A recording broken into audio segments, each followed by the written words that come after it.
Hey guys, just a quick video showing the BlueARP, and I've just got it set up with an MPC Live just over here. I'm going to check out how I've got it connected. The MPC Live is basically the main brains. It's the sequencer, it's the controller, connect to everything via USB, and the BlueARP is connected to a hub, which everything else is connected. Now let's just check over here.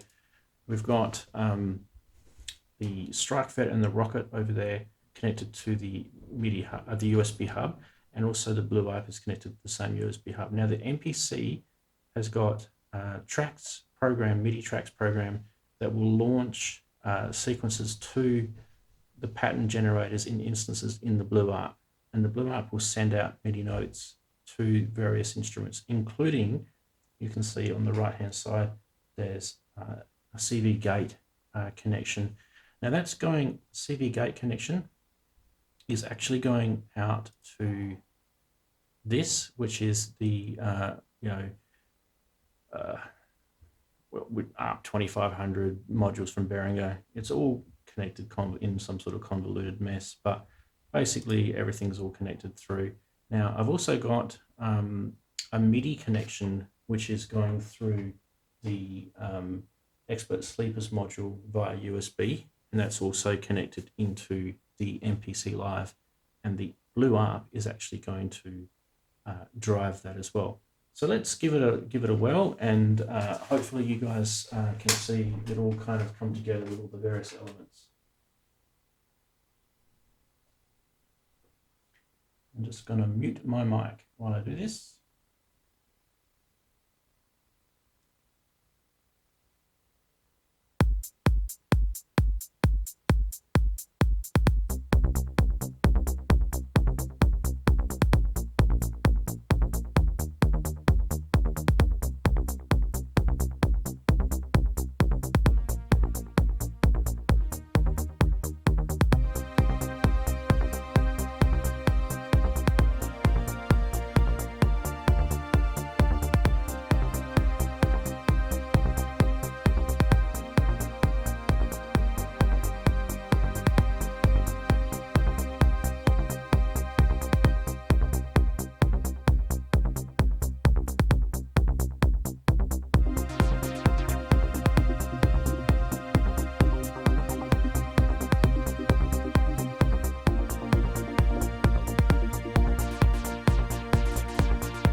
Well, there you have it, guys. There's just a real quick overview of the BlueARP running various different instruments, and it's all doing it over USB and CV, and it's all doing it beautifully, nice in time, everything. So thanks for watching. Hope you enjoyed it.